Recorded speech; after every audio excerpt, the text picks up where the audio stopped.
Assalamu alaikum wa rahmatullahi wa barakatuh. Sharagles. Hi, I'm Miriam, and I'm an Afghan who cooks. I'm the Afghan who cooks. Today, we are going to be making root vegetable biryani. It's not only vegetarian, it's vegan, and it is out of this world. Let's make it. So one of the things that we've done as an immigrant community, an Afghan immigrant community, is we've incorporated some of the American standards for Thanksgiving, and we have included our Afghan staples. So we cannot live without mashed potatoes. One year, we didn't have enough mashed potatoes, and there was mayhem and chaos, okay? If we run short of kabli palau or sabzi or barnjarn, then other people of another generation get upset, right? What we have not done is we've never really thought about a way of incorporating or marrying those two traditions. And as you guys probably know, one of the things that we eat basically all the time in Afghanistan and most other parts of the world, it's not potatoes, it's not bread, it's not pasta, it's rice. And yes, we have rice every Thanksgiving. But I was like, you know what? What if we made rice, but also made it American, but also Afghan? We're gonna make rice. And we're gonna make a Thanksgiving root vegetable rice. So all of the colors that you associate with Thanksgiving, the vegetables you associate with Thanksgiving, but we're gonna make it biryani. Yes, we are. We're gonna make it biryani. I have the ahobara rice, which is a sela rice, and I'm gonna make another video really explaining the difference between rices. But sela rice is the staple of Afghan cuisine and a lot of other cuisines. And so my recommendation is you buy ahobara sela rice, okay? It will make your life much, much easier when creating this dish and almost any other rice dish. So here I have 3 cups of ahobara sela rice. I'm gonna rinse this and soak it. And if you've watched any of my other rice recipes, you know how this goes. So let's go and clean off our rice. Turn on the heat. We're gonna add about a tablespoon of oil, 1/4 cup of raisins. The goal of this dish is to really make it fusion. So the raisins will give you some of that kabali flavor. The spices will give it some of that char masala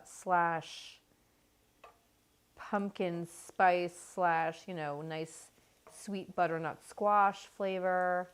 So we're really kind of going all in. And of course the saffron, the zira, the cumin. So you can see these are plumping up really nicely. And now we're gonna add our 1/4 cup of slivered almonds. And let those toast up as well. In the meantime, while this is happening, we've got our rice soaking, okay? So we're gonna get through all of these steps, and when we're done, the rice will be nicely soaked. And the beauty of sela rice is that because it's parboiled, it will give you beautiful, individual, long grains of rice, even if you only soak it for 20 to 30 minutes. You don't have to do hours and hours in hot water overnight. See, my raisins are plump and my almonds are starting to change color. Normally in a biryani, you have like a base layer of the meat, and the meat and the rice it's flavored in a masala, right? Masala just means a spice mix, whatever it is. We're gonna make a broth. You add water, right? Or some sort of chicken broth or chicken stock or meat stock that you made. We don't have that because this is a vegetable biryani. It's a root vegetable biryani. So what we have instead are all of these spices. And these are very traditional, well, some of them are, Thanksgiving-ish spices. We have star anise, we have nutmeg, cloves, cinnamon. This is black cardamom. This is what I'm going to use. If you don't have black cardamom, you can use green cardamom pods. I have some bay leaf and I have cumin seed. This is saffron. We're going to use the saffron in another application. I'm going to add about 3 cups of water. And to this water, this is going to be my flavoring, right, for the rice when I add the water. I'm going to add a cinnamon stick. I'm going to take my mortar and pestle, and I'm going to add black cumin. I'm going to add some star anise and some cloves. When you bruise them, it lets out all of the flavor, and we're just gonna add all of that directly to the water. I have here some nutmeg, and I'm gonna grate that directly into this. The other thing is this will make your house smell really nice too. So it'll smell like fall. This is basically chaat masala. And chaat masala is the Afghan version of a garam masala. Because the word garam, which we use for garam masala, right? The word garam just means warm. That's what it means. It means warm. Garam, warm. And so it's warming spices, right? So cloves, cinnamon, nutmeg, these are considered warming spices. Garam masala, warm masala, warm spices. This has been simmering now for several minutes. We are going to put it into a bowl. With all the spices still in it, we'll strain it out when we add it to the rice. We want to keep it in this bowl with the spices so that it can continue to infuse, okay? Now to this again, I'm going to add about a half a cup of water. A bit. I'm going to add a very, very healthy pinch of saffron. The other thing that's super traditional in biryani is rose water. So we're just going to add the tiniest amount. Like you're going to wonder, like, what is that? Not even a half a teaspoon of rose water. It smells like Afghanistan. Look at that beautiful color. So we've had that simmering for quite a while as well. And I'm just going to take it off the heat and set it aside. I have here 5 onions, very thinly sliced. I did them in my food processor, so it didn't take that long. I don't need 5 onions for this, but since it's Thanksgiving and I'm going to be making many dishes that may require fried onions, I'm going to fry all of these onions. For this particular dish, I'm going to use the equivalent of 2 onions. If they're a good size, 3 smallish onions. This is a cup of oil. I'm going to add it to my pot.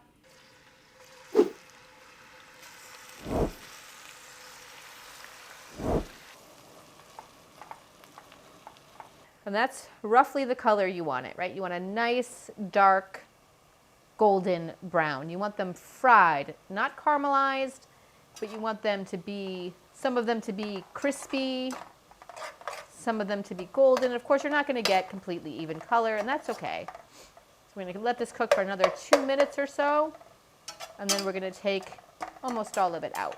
This is the longest hands-on part.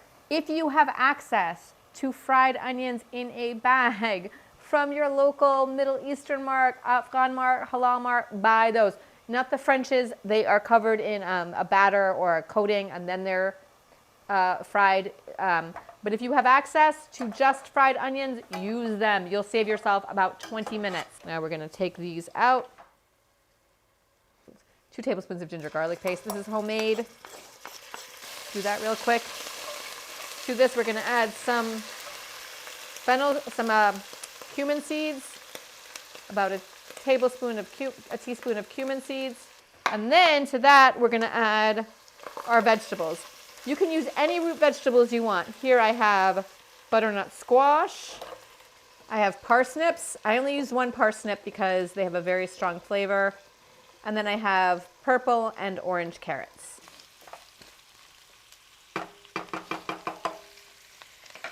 To this, I do have some chaat masala here that I've already made. Since I want to build up layers of this flavor, I'm going to add about 1.5 teaspoons or to 2 teaspoons of this chaat masala. A good teaspoon of salt. Make sure that gets, oh my God, that smells so good. Black pepper. Add the drained rice. Here I have some bay leaves. Put that right in the rice. Fresh mint and cilantro.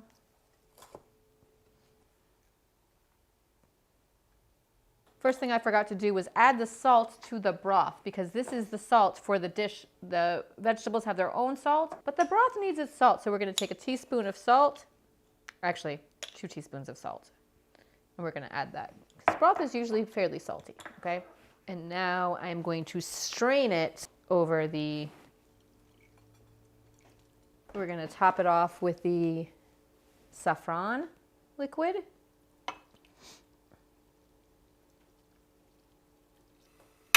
We're going to dum this, which means we are going to steam it.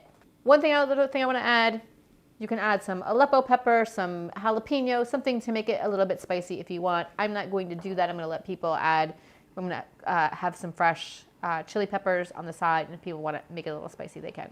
We're going to take a clean dishcloth. We're going to take our top, and we will wrap it. This will allow the steam to be absorbed by the towel. We are going to turn this down after, I'm going to let this come to a boil. After about 2 minutes, you're going to turn it down on low. What you're going to do is you're going to put it on a low heat and let it cook for 40 minutes. Don't touch it. Don't open it. Don't look at it. You'll be tempted to, but do not touch it, okay? You can look at it in 40 minutes. Let's see what is happening. Raz чи вигору. Чи тепер сивіді, чи сивіді. Let's check it out. Ready? You look first, okay? You tell me if it looks okay. You look first. You look first. Ho, ho, ho! Look at that. This is why you use ahubara sela rice. I mean, look at that. Look at those long, fluffy grains. Look at how gorgeous that is. I mean, okay. So now what we're going to do is we're going to take out the bay leaves. They came out very easily. I'm going to check to make sure that that's perfect.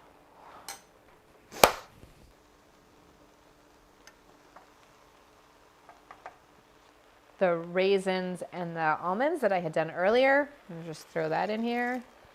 And now we're going to scoop it out and serve it up. If you like this recipe, while you're here, could you please give it a thumbs up, hit the bell notification so you know every time we have a new recipe, and also leave a comment, subscribe. Why are you not subscribed yet? Also, ahubara, so excited for this partnership. It's my first one, my first partnership with a brand. I'm so thrilled to be doing this. And we have a coupon code, 10% off your first order of ahubara rice and other products. The link is down below. I'm super excited to keep making amazing videos with this incredible brand of rice that is actually very dear to my heart. So until next time.